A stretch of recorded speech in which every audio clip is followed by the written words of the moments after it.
Hello everyone, welcome. तो आज इस वीडियो में हम डिस्कस करने वाले हैं डी कार्बोक्सिलेशन रिएक्शन के बारे में। और ये जो रिएक्शन है ना, डी कार्बोक्सिलेशन रिएक्शन, ये काफी इंपॉर्टेंट और काफी इजी रिएक्शन है। अगर बाई चांस आप एग्जाम में भूल भी जाते हो कि डी कार्बोक्सिलेशन रिएक्शन में कौन सा प्रोडक्ट बनेगा और ये कैसे प्रोसीड होगी, तो इसके वर्ड में ही इसका आंसर है। ठीक है, वो कैसे है, देखो कैसे। अगर कहीं पे भी आपको डीई वर्ड लिखा मिलता है ना, कहीं पे भी डीई वर्ड लिखा मिलता है, तो इसका डीई का मतलब होता है हमारे पास रिमूव। ठीक है, रिमूव। डीई का मतलब होता है रिमूव। जैसे कहते हैं ना, डिहाइड्रेट हो गया, डिहाइड्रेट का मतलब है कि वाटर की कमी, वाटर लॉस हो गया, खत्म हो गया, रिमूव हो गया। तो डी का मतलब होता है रिमूव। ठीक है, और डी के साथ है हमारे पास कार्बोक्सिलेशन, और कार्बोक्सिलेशन से यहां पे है कार्बोक्सियल ग्रुप। ये है कार्बोक्सियल ग्रुप। और कार्बोक्सिल ग्रुप क्या होता है हमारे पास? C double bond O bond O H. ठीक है, कार्बोक्सिलिक ग्रुप है ना ये हमारे पास, ये फंक्शनल ग्रुप है कार्बोक्सिलिक एसिड का। तो इससे क्या होता है कि डी कार्बोक्सिलेशन रिएक्शन में क्या होता है कि रिमूव होता है कौन सा ग्रुप? Carboxyl group. और जब कार्बोक्सिल ग्रुप रिमूव होता है तो इससे क्या होता है हमारे पास? CO2 गैस निकलती है। CO2 गैस, ये वाली, ये CO2 गैस क्या होती है? रिमूव होती है। ठीक है, रिलीज होती है। तो इसका मकसद ये है डी कार्बोक्सिलेशन रिएक्शन का कि इसमें हमने क्या करना है, सिंपल CO2 गैस रिलीज होती है इसमें, सिर्फ और कुछ नहीं है काम इसका। ठीक है, in the presence of base. और इसको हम हीट करते हैं। ठीक है, हमने कोई भी कंपाउंड ऐसा लेना है जिसमें ये वाला फंक्शनल ग्रुप प्रेजेंट होगा और इसमें हमने बेस, और इसको हमने हीट करना है। तो इससे हमने तो इससे क्या निकलेगी? CO2 गैस निकलेगी। बस यही रिएक्शन है। तो चलिए स्टार्ट करते हैं। जैसे फॉर एग्जांपल हमारे पास ये कंपाउंड है ऐसे,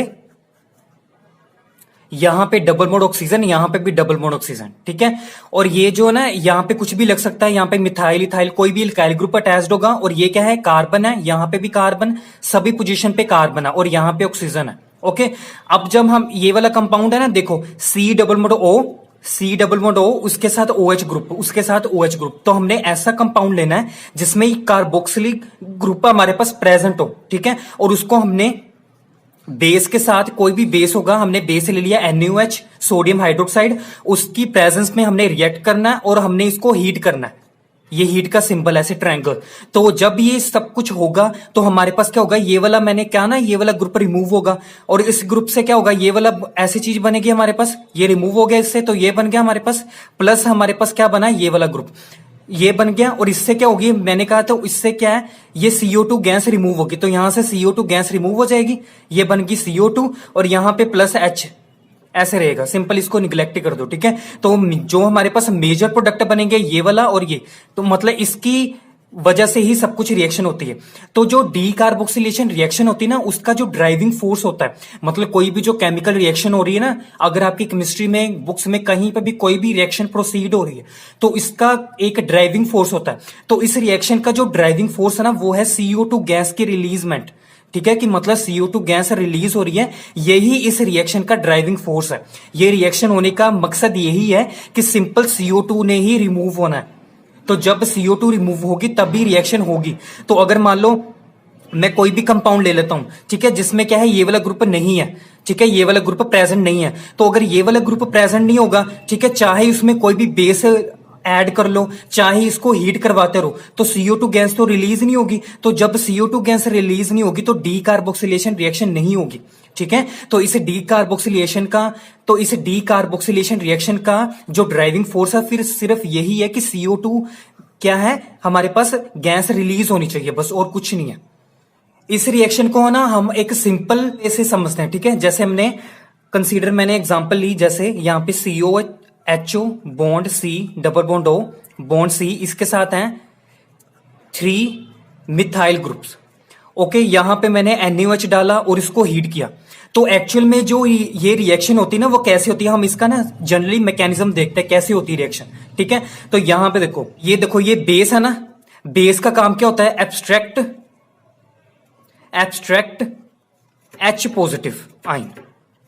मतलब सिंपल क्या आता है, बेस का काम होता है कि H पॉजिटिव आयन को रिमूव करना किसी भी कंपाउंड से, वो एब्स्ट्रैक्ट करता है, खींचता है। ठीक है, तो यहां पे H पॉजिटिव वही जो बेस है उसने H पॉजिटिव आयन वही एब्स्ट्रैक्ट करना है जो एसिडिक होता है। ठीक है, वो एसिडिक का मतलब वो होता है कि जो हमारे पास इलेक्ट्रोनेगेटिव ग्रुप है, इलेक्ट्रोनेगेटिव एटम के साथ जो हाइड्रोजन होता है ना, वो एसिडिक होता है। एसिडिक का मतलब है वो जल्दी हमें H पॉजिटिव मिलेगा। मतलब क्या है, कोई भी अगर H है वो इलेक्ट्रॉन विड्रॉइंग ग्रुप या इलेक्ट्रॉन विड्रॉइंग एटम के साथ अगर अटैच है तो वो क्या करेगा, वो एटम या वो ग्रुप क्या करेगा, उस हाइड्रोजन से इलेक्ट्रॉन एब्स्ट्रैक्ट करेगा, खींचेगा, पुल करेगा अपनी तरफ, और क्या होगा, H के ऊपर जो इलेक्ट्रॉन डेंसिटी होती है वो क्या होगी, रिमूव हो जाएगी, खत्म हो जाएगी, और जल्दी से H पॉजिटिव हमें मिलेगा। इसी वजह से हम कह सकते हैं कि वो एसिडिक H है। एसिड का काम क्या होता है कि जो H पॉजिटिव दे। ओके, तो इस कंपाउंड में जो हमारे पास एसिडिक H है वो कौन सा है, जैसे यहाँ पे कितने सारे हाइड्रोजन है, ये भी हाइड्रोजन है और ये भी हाइड्रोजन है, जो एसिडिक H होगा ना वो ही निकलेगा। एसिडिक H कौन सा है, ये वाला है, क्योंकि ये क्या है, electron negative atom, that is oxygen के साथ अटैच्ड, और ये ऑक्सीजन का इलेक्ट्रॉन नेगेटिव है। इससे क्या है, इस बॉन्ड में जो 2 इलेक्ट्रॉन्स होंगे ऑक्सीजन अपनी तरफ पुल करेगी और यहाँ पे जो H पॉजिटिव जल्दी बन जाएगा। तो हम कह सकते हैं कि ये क्या है, इसके कंपैरिजन, ये वाले हाइड्रोजन के कंपैरिजन क्या है, ये ज्यादा एसिडिक है, मोर एसिडिक है ये। और जो मोर एसिडिक H होता है वही रिमूव होता है, और वही कौन अब्स्ट्रैक्ट करता है, वो हमारा बेस जो हमने डाला होता है रिएक्शन में। ठीक है, तो यहां पे हमारा बेस है, इसने क्या है, ये वाला अब्स्ट्रैक्ट किया हाइड्रोजन, तो यहां पे क्या बन गया हमारे पास, O negative, C double bond O, and ये वाला rest of others are methyl groups ऐसे ही रहेंगे। ओके, तो यहां पे इसने क्या किया, H पॉजिटिव बन गया। यहां पे क्या है, सिंपल Na पॉजिटिव और OH नेगेटिव है। OH नेगेटिव हमारे पास, ये OH नेगेटिव क्या है, इसने अटैक किया H पॉजिटिव के ऊपर, तो हमारे पास क्या बन गया, OH negative plus H positive क्या बन गया, वाटर।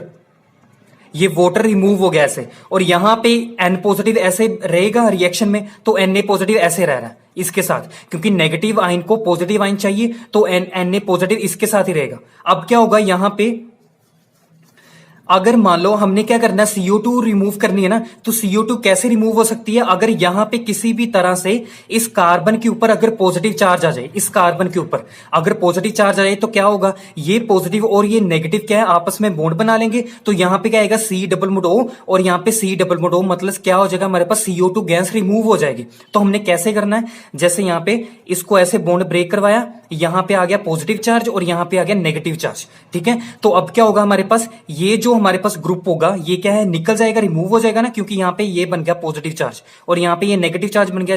फर्दर ऐसे देखो, यहां पे आ गया हमारे पास C के ऊपर नेगेटिव चार्ज और यहां पे 3 मिथाइल ग्रुप इसके साथ अटैच्ड है, ये बन गया हमारे पास कार्बन 9। ठीक है, कार्बन के ऊपर नेगेटिव चार्ज, इसको हम कहते हैं कार्बन 9। ठीक है, और ये कार्बन 9 बन गया, और यहां पे क्या बन गया, C positive bond O negative और यहां पे डबल बॉन्ड O। अब इन्होंने क्या करना है, ये नेगेटिव और पॉजिटिव ने आपस में इंटरेक्शन करके क्या करना, बॉन्ड बना लेना। तो यहां पे क्या बन गया हमारे पास, C डबल बॉन्ड O और यहां पे भी C डबल बॉन्ड O। ये क्या एक्चुअल में CO2 गैस, और ये रिलीज हो जाएगी, तो यही इसका ड्राइविंग फोर्स है, ऐसी एक्चुअल में ये रिएक्शन होती है। ओके, अब ये जो हमारे पास, ये हमारे पास क्या साइड प्रोडक्ट बना। ठीक है, कार्बन 9, ये जो कार्बन 9 ये स्टेबल है कि नहीं स्टेबल है, ये हमने देखना है। देखो, कार्बन के ऊपर नेगेटिव चार्ज है, ठीक है, इसके ऊपर इलेक्ट्रॉन डेंसिटी इंक्रीज है, इस कार्बन के ऊपर, ये वाले कार्बन के ऊपर, और जो ये हमारे पास एल्काइल ग्रुप्स होते हैं वो क्या होते हैं, प्लस आई इफेक्ट लगाते हैं। ये मैंने पढ़ाया था इंडक्टिव इफेक्ट में, कि जितने भी हमारे पास एल्काइल ग्रुप होते हैं वो क्या होते हैं, इलेक्ट्रॉन डोनेटिंग ग्रुप्स होते हैं। वो क्या करते हैं, अपने इलेक्ट्रॉन किसी दूसरी स्पीसीज को ट्रांसफर करते हैं। तो ये क्या है, अपने इलेक्ट्रॉन ऐसे कार्बन को ट्रांसफर करेंगे ऐसे, तो यहां पे कितना सारा इलेक्ट्रॉन डेंसिटी इंक्रीज हो जाएगी।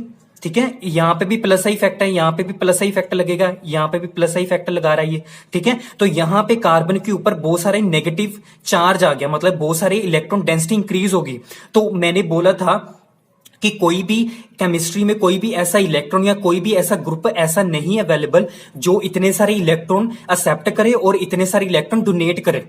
ठीक है, तो कोई भी, मतलब अगर किसी एटम के पास या किसी ग्रुप के पास इतने सारे इलेक्ट्रॉन आ जाए तो वो क्या कर सकता है, होल्ड नहीं कर पाएगा, वो संभाल नहीं सकता इतने सारे इलेक्ट्रॉन, इतने सारे नेगेटिव चार्ज को। ठीक है, तो वो क्या हो जाएगा, फिर अनस्टेबल हो जाएगा। इसी वजह से क्या है, अनस्टेबल स्पीसीज बन गई हमारे पास। ठीक है, तो अगर किसी भी रिएक्शन में अगर हमारे पास जो साइड प्रोडक्ट बनेगा, जो कार्बोनाइल बनेगा, अगर वो अनस्टेबल होगा तो जो डीकार्बोक्सिलेशन रिएक्शन होगी ना, उसका जो रेट होगा वो क्या होगा, हमारे पास स्लो होगा। तो यहां पे तो अनस्टेबल स्पीसीज बन गई।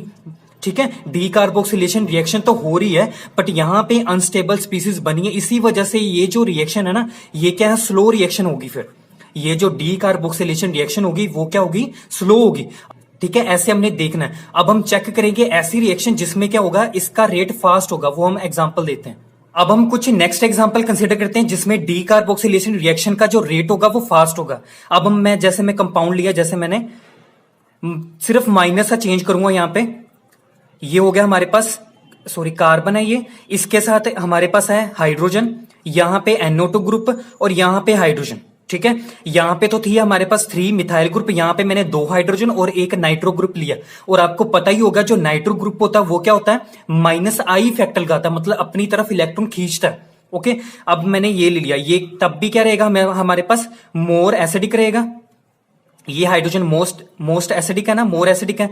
यहां पे मैंने बेस डाला NaOH, इसको हीट किया, क्या बनेगा हमारे पास, ये ग्रुप हमारे पास निकलेगा, CO2 रिमूव हो जाएगी। और यहां पे क्या बनेगा हमारे पास, सीधा ही लिख देते हैं, CO2 रिमूव होगी, प्लस हमारे पास क्या बनेगा, यहां पे नेगेटिव चार्ज आएगा ना, जैसे हमने यहां पे केस सब कुछ सेम करना है। यहां पे नेगेटिव चार्ज आएगा, यहां पे हाइड्रोजन, यहां पे NO2 और यहां पे हाइड्रोजन। अब ये जो स्पीसीज हमने चेक करना है, ये स्टेबल है कि अनस्टेबल है। अगर अनस्टेबल हुई तब भी ये रिएक्शन क्या होगी, फिर स्लो होगी। अगर ये स्टेबल हुई स्पीसीज, ये क्या होगी, इसका जो रेट होगा इस रिएक्शन का, डी कार्बोक्सिलेशन का, वो क्या होगा, फास्ट होगा। ओके, यहां पे देखो ये नेगेटिव चार्ज है। अब ये जो हाइड्रोजन है इसने तो प्लस आई इफेक्ट लगाना नहीं, क्योंकि ये एल्काइल ग्रुप तो है नहीं। ओके, ये अपनी इलेक्ट्रॉन तो देगा नहीं, यहां पे भी नहीं देगा। बट ये जो हमारे पास ये जो ग्रुप है ना, ये क्या करता है, -I इफेक्ट लगाता है। इंडक्टिव इफेक्ट में पढ़ाया था मैंने, ये क्या है, -I इफेक्ट लगाएगा, ये अपनी तरफ इलेक्ट्रॉन ऐसे पुल करेगा। ये जो नेगेटिव चार्ज है ये क्या करेगा, यहाँ पे कितनी सारी इलेक्ट्रॉन डेंसिटी इंक्रीज है कार्बन के ऊपर, ये क्या करेगा, ये जो इलेक्ट्रॉन, ये क्या है, इलेक्ट्रॉन विड्रॉइंग ग्रुप है। और जितने भी इलेक्ट्रॉन विड्रॉइंग ग्रुप होते हैं वो क्या करते हैं, -I इफेक्ट लगाते हैं। और ये जो नेगेटिव चार्ज होगा वो क्या होगा, खत्म होना शुरू हो जाएगा कार्बन के ऊपर। क्यों, क्योंकि यहाँ पे जो इलेक्ट्रॉन डेंसिटी थी वो कौन अट्रैक्ट कर रहा है, ये जो इलेक्ट्रॉन विड्रॉइंग ग्रुप। ओके, तो यहाँ पे नेगेटिव चार्ज खत्म होना शुरू हो गया, डिस्पर्स होना शुरू हो गया। तो इस वजह से क्या होगा, ये क्या होगी, स्टेबल स्पीसीज है ये। तो अगर ये स्पीसीज स्टेबल आई, अगर ये साइड प्रोडक्ट हमारे पास ये स्टेबल है, तो क्या होगा हमारे पास, ये जो रिएक्शन है ये क्या होगी हमारे पास, फास्ट होगी। तो अगर आपको ऐसा क्वेश्चन आता है कि यहां पे आपको 2 या 3 या 4 ऐसी रिएक्शन आ जाती हैं, तो आप उन्होंने पूछा है कि किस रिएक्शन में किसका रेट ज्यादा होगा और किसका कम होगा, तो आपने चेक करना है कि जो हमारे पास जो C+O के साथ जो हमारे पास ये ग्रुप है ना, कार्बन के साथ जो ग्रुप्स होंगे, मतलब कहने का मतलब ये होगा कि आपने सिर्फ यही चेक करना है कि सबसे पहले आपने देखना कि C+O है हमारे पास, उसके साथ जो कार्बन है, उसके कार्बन के साथ जो ग्रुप्स हैं, अगर वो इलेक्ट्रॉन नेगेटिव है तो वो उसका रेट ज्यादा होगा। अगर इलेक्ट्रॉन डोनेटिंग हुए तो उसका जो रेट होगा उस रिएक्शन का, डी कार्बोक्सिलेशन रिएक्शन का जो रेट होगा उस वाले का, in the case of electron donating, वो क्या होगा, स्लो होगा। अब हम एक और एग्जांपल कंसीडर करेंगे, उसमें भी हमने कंपैरिजन करना है। 2 रिएक्शन आपको दी जाएंगी, उसमें आपने कंपैरिजन करना है कौन से, किसका रेट ज्यादा होगा, किसका कम होगा। ठीक है, मैंने बता दिया कैसे देखना है, बस इलेक्ट्रॉन विड्रॉइंग ग्रुप अगर आपको कहीं पे दिख जाता है तो आपने बोलना उसका रेट फास्ट होगा। ओके, अदरवाइज क्या होगा, स्लो होगा। बस ये था। Now the next example is OH bond C+O bond CH2 bond C+O bond H। Okay, यहां पे ये रिएक्शन है, NaOH डाला, यहां पे बेस डाला और इसको हीट किया। ये मान लो फॉर एग्जांपल A रिएक्शन है। B रिएक्शन है हमारे पास OH C+O bond CH2 bond CH2 bond C+O bond H। ये B रिएक्शन है, बेस डाला और हीट किया। आपको पता है CO2 रिमूव होगी। ठीक है, ओके, अगर इन दोनों में हमारे पास स्पीसीज अगर अनस्टेबल हुई तो उस रिएक्शन का रेट क्या होगा, हमारे पास स्लो होगा। ओके, तो आपने क्या करना है, जिस साइड OH है, ओके, उसके दूसरी साइड हमने क्या करना है, बॉन्ड ब्रेक करना है। ओके, या जैसे यहां पे OH इस तरफ है तो यहां पे हमने बॉन्ड ब्रेक किया ऐसे। ओके, यहां पे तो क्या आएगा हमारे पास, सबसे पहले इसने बेस ने क्या करना है, एब्स्ट्रैक्ट करना है H पॉजिटिव को। तो अगर ये H पॉजिटिव ऐसे निकल जाता तो यहां पे क्या आएगा, नेगेटिव चार्ज आएगा। ओके, अभी नेगेटिव चार्ज आएगा तो यहां पे क्या आएगा, यहां पे जब ये बॉन्ड ब्रेक हो गया, यहां पे पॉजिटिव चार्ज आया, जैसे मैंने मैकेनिज्म में पढ़ाया था, तो यहां पे पॉजिटिव चार्ज आ गया, दोनों ने डबल बॉन्ड बनाया, तो क्या बन गई, CO2 गैस रिमूव होगी। यहां पे क्या बनेगा हमारे पास, अब इसके ऊपर नेगेटिव चार्ज आएगा CH2 के ऊपर, यहां पे नेगेटिव चार्ज, और यहां पे क्या आएगा, C+O बॉन्ड H ऐसे। ओके, यहां पे भी हम डिस्कस कर लेते हैं, फिर हम कंपैरिजन करेंगे। यहां पे क्या होगा, यहां से ब्रेक हो गया बॉन्ड, ओके, फिर क्या बनेगा हमारे पास CO2 गैस रिलीज होगी, प्लस यहां पे नेगेटिव चार्ज आएगा इस कार्बन के ऊपर, यहां पे नेगेटिव चार्ज, और ये अटैच्ड है CH2 और फिर अटैच्ड है further C double bond H। Okay, तो यहां पे ये साइड प्रोडक्ट बने, ये साइड स्पीसीज बन गई। ठीक है, अब कौन सबसे ज्यादा स्टेबल है, कौन सबसे लीस्ट स्टेबल है, वो हमने देखना है।